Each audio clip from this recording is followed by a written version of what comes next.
Yes, so a lot many people have asked me this, and this is has been a common observation. Even I have this observation that Muslims, when we talk about, let's say, a bunch of Muslims, and if you take Muslims in general, they are more religious. They're more strict about their religion than Christians and Hindus as well. The reason why there are, I guess, there are twofold reasons if we look at generally, yeah, and according to my observation. The first observation is that uh, if you are a religious person, it depends upon how much time you invest in religion. If you don't invest that much time in your religion, if you don't invest in rituals, if you don't invest in prayers, if you don't invest in religious practices, if you these are things. If you don't invest in that, you cannot be called as religious. Okay, I have never seen a person, let's say, whom I would say that he is religious, and yet he doesn't does do any religious practices. He just says that, okay, I believe in God, that's it. He doesn't pray, he doesn't perform puja, whatever it is. I've never seen that person. No, I would not call that person as a religious. So a person is religious when he invests a lot of time in his religion for religious practices.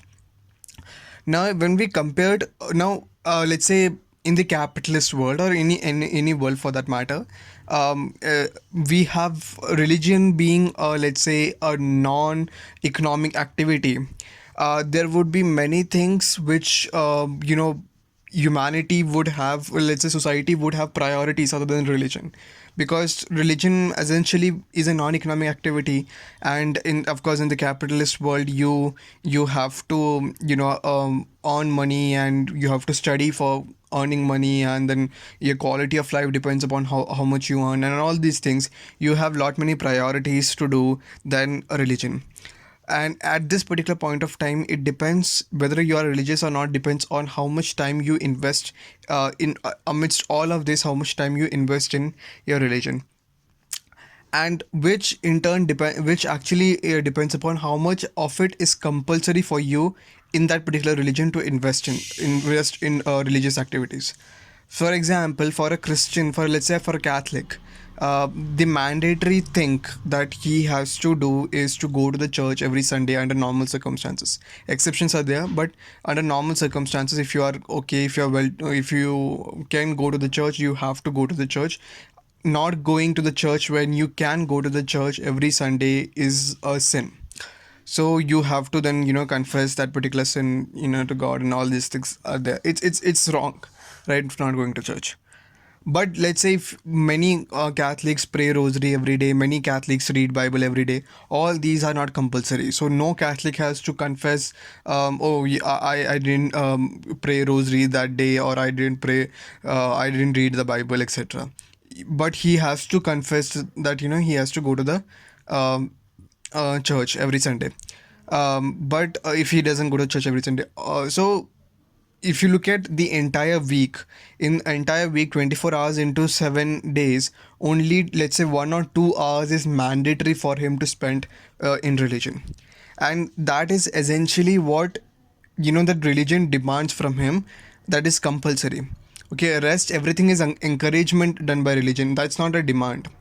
On the other hand, in case of Islam, you have to pray 5 times a day, and that's compulsory under normal circumstances. Exceptions would be there, but under normal circumstances, it's compulsory for you to pray 5 times a day.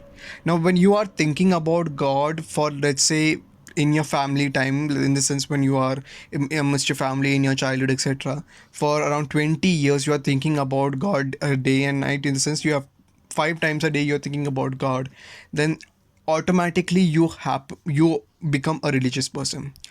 uh, uh, Added to this, almost so this is the first thing. And then when other priorities comes in life, all religions actually develop apologetics. Those who want to, like those specifically when they are asked questions on atheism, and when they come of age where they are actually trying to doubt, why should I do this and that, or let's say there are times when you feel dejected because something bad has happened in your life. So there is a branch of in all religions there is a branch called apologetics. Apologetics is basically defending of faith. So So, so apologetics is basically what we call as defending of faith.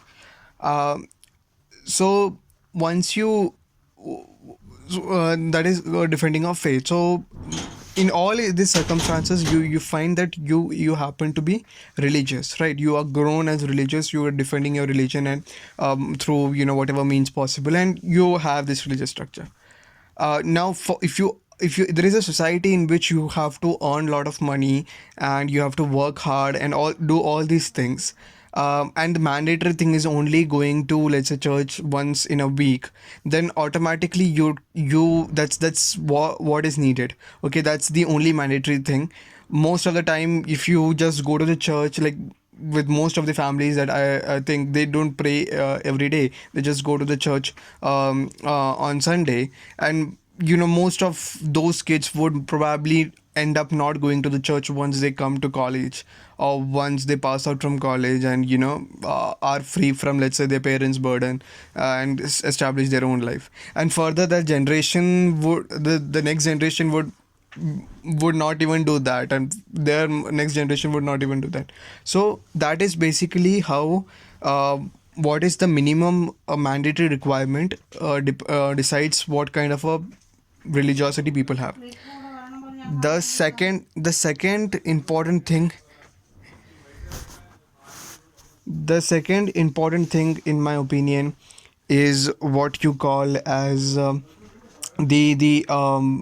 second important thing with regard to it is that a majority of the country in the present world, a majority of people who believe in this faith are living in countries where to be an apostate means you are death.